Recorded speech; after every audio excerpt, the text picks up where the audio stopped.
My name is Claire. At 29, I'm a chef at one of the city's most upscale restaurants. Cooking is my passion, my art. But let me tell you, my life isn't just about perfecting recipes. It's also about dealing with a recipe for disaster, namely, my mother-in-law, Margaret. I met Alex, my husband, in a way most people do these days, online. We clicked instantly. He was charming, with a smile that could light up the darkest room. We married within a year, a small ceremony but filled with love. That's when Margaret entered the picture, and let's just say, she wasn't the typical doting mom. It was a crisp autumn evening when I first met her. Alex had arranged a dinner at our place. I remember being nervous, wanting to impress her. "Mom, this is Claire. She's an amazing chef," Alex had introduced me with pride in his voice. Margaret, a tall woman with sharp features, had looked me up and down, her eyes lingering on my apron like it was a piece of alien clothing. "A chef, huh? I hope you can cook something more refined than diner food." I had chuckled, nervously. "I'll do my best to impress you." Dinner was my arena, and I had put my heart into it. The table was set with my best dishes, herb-crusted lamb, a delicate risotto, and a chocolate mousse to die for. Margaret had poked at her food, a frown forming as she tasted each dish. "Well, it's edible, I suppose. Not what we're used to, but it'll do." Alex had shot me an apologetic look, but said nothing. That was Alex, always avoiding confrontation, especially with his mother. After dinner, as I was clearing the table, Margaret cornered me in the kitchen. "Claire, dear, I hope you understand that Alex comes from a refined family. We have certain standards." I had nodded, trying to keep my cool. "I understand, Mrs. Thompson. I'll keep that in mind." She had sniffed, her gaze cold and calculating. "See that you do. My son deserves the best." That night, as Alex and I lay in bed, I turned to him. "Your mother is quite something." He had sighed, pulling me close. "She's always been like that. But don't worry, we'll manage." Manage, I thought. If only I had known then how much of an understatement that would be. It was a busy Friday night at the restaurant. The kind of night where the kitchen is a whirlwind of activity, and I'm in my element, orchestrating the chaos. That's when Margaret decided to grace us with her presence, unannounced. I was plating a delicate salmon dish when I saw her sweeping through the dining area, like she owned the place. She had that look on her face, the kind that spelled trouble. My heart sank. I watched from the kitchen as she settled at a prime table, snapping her fingers for service. I wiped my hands on my apron, bracing myself for the inevitable. Emerging from the kitchen, I approached her table with a cautious smile. "Good evening, Mrs. Thompson." "What a surprise! What can I get for you tonight?" She looked up at me, her eyes sharp. "Oh, Claire, darling. I thought I'd try your little restaurant. Bring me your best dishes. Spare no expense." I nodded, my mind racing. "Of course, Mrs. Thompson." The orders were extravagant: caviar, truffle pasta, the most expensive wine. As I prepared her dishes, I couldn't shake the feeling of dread. When the bill arrived at her table, Margaret glanced at it, then waved it away. "Oh, I won't be needing this. Put it on Claire's tab. She's family, after all." My head chef, who had delivered the bill, came back to me with a puzzled look. "Claire, she says you're covering her bill." I felt a knot in my stomach. "Did she now?" I muttered, clenching my fists. I walked back to her table, the bill in hand. "Mrs. Thompson, there seems to be a misunderstanding. This is a business, and..." Margaret cut me off with a wave of her hand. "Nonsense, Claire. You can afford a little generosity for your family. It's the least you can do." I tried to keep my voice steady. "Mrs. Thompson, this is highly irregular. But she was already standing, her coat draped over her arm. Don't make a scene, dear. It's unbecoming. Just take care of it. And with that, she left, leaving me with a bill that could pay my rent twice over. How could she? How could she just walk in and expect me to foot the bill for her extravagance? I felt used, cornered. And worst of all, I felt alone in this. Alex would just tell me to let it go, to keep the peace. But peace, I realized, came at a price. A price I was no longer sure I was willing to pay. Holidays. A time for family, laughter, and good food. Well, in my world, it meant one thing, cooking up a storm for Margaret's never-ending guest list and dealing with her endless demands. It was Thanksgiving, and as usual, Margaret had decided to host it at our place. After all, Claire, you have the space, and you're such a good cook, she had said on the phone, her voice dripping with faux sweetness. The day before Thanksgiving, I was in the kitchen, buried under a mountain of groceries that I had paid for, of course. The menu was a laundry list of Margaret's favorites, no regard for what I or anyone else liked. As I was peeling potatoes, Alex walked in, looking sheepish. "Babe," Mom called. "She wants to add a few more dishes. Some relatives just RSVP'd." I looked at him, my hands covered in potato skins. "More dishes? Alex, I'm already swamped here." He shrugged, avoiding my gaze. "I know, but you know how she is. It's just a few more people." "Just a few more people," I muttered. It was always just a few more people. The day of Thanksgiving was a blur. I cooked and cooked, the kitchen a battleground. When the guests started arriving, I was still in my apron, a whirlwind of pots and pans. Margaret swept into the kitchen, her nose in the air. "Claire, dear, do make sure everything is perfect. We have some very important guests." I forced a smile. "Everything's under control, Mrs. Thompson." The dinner was a hit, or so it seemed. I barely had time to sit down, let alone eat. Margaret played the gracious host, basking in the compliments, as if she had slaved over the stove all day. After the guests had left, I was clearing up, my back aching, my feet sore. That's when Margaret decided to give her feedback. "Claire, the turkey was a tad dry, and the cranberry sauce too tart. And really, dear, you could have dressed up a bit. You looked like a maid amongst the guests." I clenched my jaw, holding back the retort that was on the tip of my tongue. "I'll keep that in mind for next time, Mrs. Thompson." Alex, who had been silent all evening, finally spoke up. "Mom, Claire worked hard. It was a great dinner." Margaret sniffed. "Hard work is expected, Alexander. No need for praise. Good night." As I watched her leave, I wondered why I was putting up with this. Why I was allowing myself to be treated like a doormat, my efforts dismissed, my feelings ignored. Alex put an arm around me. "Don't take it to heart, babe. Let's just go to bed." I nodded, too tired to argue. But inside, a storm was brewing. Something had to change, and soon.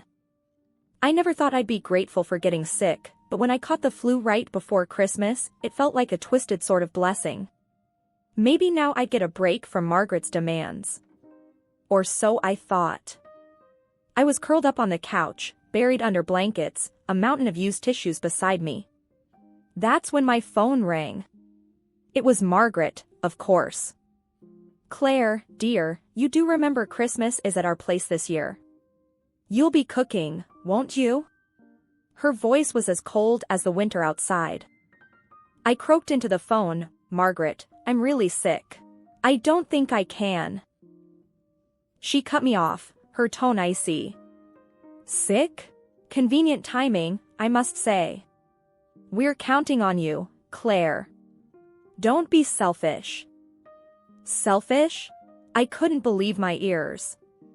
"Margaret, I can barely stand up. I'm contagious." There was a pause, then a huff. "Fine. We'll manage somehow. Don't expect us to be sympathetic." The call ended, and I was left staring at the phone, a mix of anger and disbelief churning inside me. Later that day, Alex came home, his face tense. Mom called me. She's really upset, Claire. She thinks you're faking it. Faking it? I sat up, the room spinning a bit. Alex, look at me. Do I look like I'm faking? He sat beside me, his expression softening. No, you look terrible. But you know how Mom is. She's stressed about Christmas.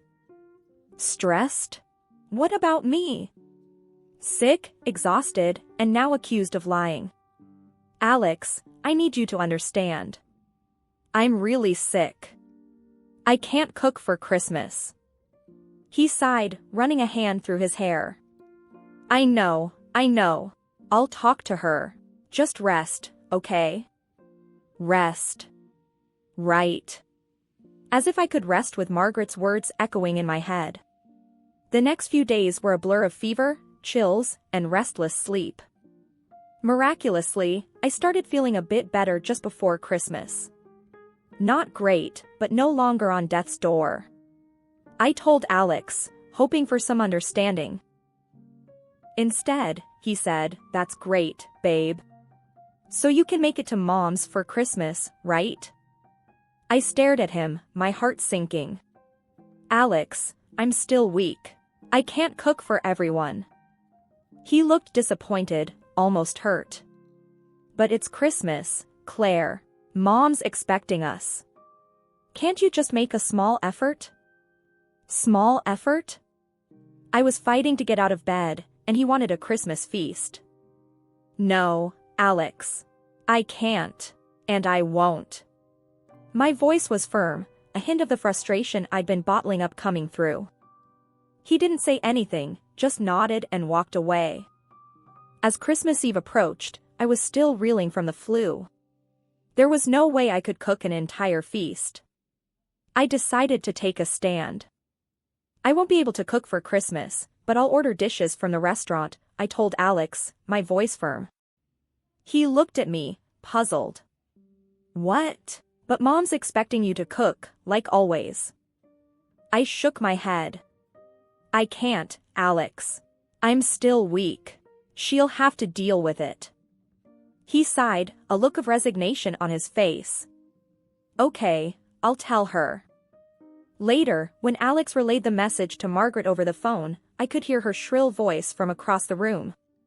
Order food? That's her solution? Fine, but she better not expect me to cook. Christmas Eve arrived, and the deliverman from my restaurant showed up with the food. Margaret was there to meet him, signing the delivery papers without so much as a glance. Little did she know what she was actually agreeing to. As we gathered for dinner, I could feel Margaret's eyes burning into me. Too lazy to cook, Claire? Taking the easy way out, I see. Her words stung, but I bit back a retort. Alex was silent, his eyes fixed on his plate. Throughout dinner, Margaret's comments flew fast and furious. Can't even cook a meal for her family. What kind of wife are you, Claire? I clenched my fists under the table, my patience wearing thin. Alex didn't say a word, his silence a heavy presence at the table. After dinner, as I helped clear the table, Margaret cornered me. You've outdone yourself with laziness this year, Claire. Can't even cook a simple Christmas dinner.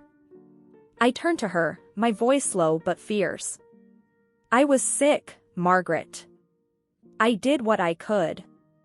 She scoffed, her voice dripping with disdain. Sick? Looks more like laziness to me. You've just taken the easy way out. I stared at her, my anger boiling over. I'm not your personal chef, Margaret. I'm not here to bend over backward for you. Her eyes widened in shock, and used to being spoken back to. But I was past caring. Alex finally spoke up, his voice weak. Mom, Claire's right. She was sick. But Margaret brushed him off, her gaze still fixed on me. You've made your point, Claire. Don't expect any sympathy from me. As all the guests gathered in the living room, I stood up, the eyes of the guests curiously fixed on me. A sly smile played on my lips, a sense of retribution fueling my courage. Before everyone leaves, I have something to say, I announced, my voice steady, yet loud enough to cut through the post-dinner chatter. Margaret, sitting at the head of the table, raised an eyebrow. What now, Claire? Another one of your excuses? No, Mrs. Thompson. It's about the dinner tonight, I replied, my satisfaction growing. You owe $5,000 for it. A collective gasp filled the room. Margaret's face transitioned from smugness to shock. Excuse me? $5,000? For what? I held up the invoice, detailing every item. For everything, the groceries, chef's labor, delivery. All of it. Her voice escalated, piercing the shocked silence. This is absurd. I will not pay for your incompetence. But you already agreed to, Mrs. Thompson, when you signed for the delivery, I countered, feeling a surge of power. She sputtered in disbelief. I signed for the delivery, not for this outrageous bill. From my folder, I produced the signed delivery papers. Unfortunately, you did. It's all legally binding. Alex, my husband, who had been a silent spectator, finally interjected, his voice laced with unease. Claire, isn't this a bit much? Margaret turned to him, her eyes alight with vindication. See, even your husband knows you're being unreasonable. I faced Alex, my resolve unwavering. It's not unreasonable, Alex. Your mother needs to understand the cost of her demands. Margaret stood, her chair scraping loudly against the floor. I will not be swindled by you. One of the guests, an elderly aunt, spoke up tentatively. Margaret, dear, if you signed it, it does seem fair to honor it. Margaret shot her a withering look. Fair? This is daylight robbery. Alex tried to calm the waters. Mom, let's discuss this rationally. Maybe there's a misunderstanding. There's no misunderstanding, Margaret shrieked. Claire is exploiting us. I interjected, my patience fraying. Exploiting? I'm asking to be paid for professional services, Mrs. Thompson. The room had fallen into an uncomfortable silence, the tension almost tangible. Margaret's gaze was venomous. This is a declaration of war, Claire. You will pay for this. I met her gaze, my voice steady. I'm standing up for myself, Mrs. Thompson. That's all. As she stormed out of the room, the guests exchanged uneasy glances, whispering among themselves. Alex approached me, his expression a mix of frustration and disbelief. Claire, why did you have to do this? In front of everyone. I looked at him, a sense of finality settling in my heart. Because, Alex, it was time. Time to show that I won't be pushed around anymore. Not even by your mother. The guests began to disperse, the mood somber, the festive spirit lost. I knew this was a turning point, a moment that would define the future of my relationship with Margaret and maybe even with Alex. The morning after the Christmas debacle was a battleground in our kitchen. The air was thick with resentment and unsaid words. Alex had obviously talked to his mother before, broke the silence with a voice sharpened by anger. You humiliated my mother, Claire. In front of everyone. How could you? I slammed my coffee cup down, my patience frayed to its limits. Humiliated her? Alex, she's been walking all over me for years. When will you see that? He glared at me, his words cutting through the air. She's my mother, Claire. She was just being herself. You didn't have to go and make a scene. I stood up, my own anger rising. Being herself? You mean being overbearing, insulting, and downright disrespectful? And you never did a thing to stop her. He scoffed, his voice dripping with sarcasm. Oh, so now I'm the bad guy? She's always right, Claire. You just don't understand her. I stared at him in disbelief. Always right? Even when she treats me like dirt? Is that what you really think, Alex? He didn't back down. Yes, I do. She's my mother. She comes first. That was the last straw. I felt something inside me snap. First? What about your wife, Alex? Where do I come in your life? He didn't answer, just gave me a cold, hard look. I took a deep breath, my decision clear in my mind. You know what, Alex? I'm done. I can't do this anymore. I'm filing for divorce. His face went from anger to shock. Divorce? You're going to throw away our marriage over this? I shook my head, a bitter laugh escaping my lips. No, Alex. I'm saving myself. From your mother, and from a husband who won't stand up for his wife. He looked like he wanted to say something, but no words came out. Instead, he just stormed out of the kitchen, leaving me standing there, a mix of anger, relief, and sadness swirling inside me. The rest of the day passed in a tense silence. The chasm between us had grown too wide to bridge. I knew I had made the right decision, but it didn't make it any less painful. Months had passed since I filed for divorce. The world I once knew had crumbled, but from its ashes, I was building something new, something that was mine. I found myself in the kitchen of my apartment, the morning sun casting a warm glow on the walls. The aroma of fresh coffee filled the air, a comforting presence in my newfound solitude. My phone rang, breaking the peaceful silence. It was my best friend, Lisa. Hey, Claire. How are you holding up? Her voice was filled with concern. I took a sip of my coffee, a smile touching my lips. I'm good, Lisa. Really, I am. I feel free. She chuckled. That's great to hear. You sound better. I leaned against the counter. I am better. I'm focusing on myself now, my career. I'm rediscovering who I am, without Alex, without Margaret. There was a pause, and then she said, I'm proud of you, Claire. You're doing what's best for you. I sighed, a sense of contentment washing over me. Yeah, it's been tough, but I feel stronger, you know? I'm finally standing up for myself. Lisa's voice brightened. Speaking of standing up for yourself, how's the restaurant doing? I glanced out the window, a sense of determination building within me. It's going great. I've been creating new dishes, experimenting. I feel alive in the kitchen again. That's the Claire I know, Lisa said, her voice warm with affection. Hey, why don't you come over tonight?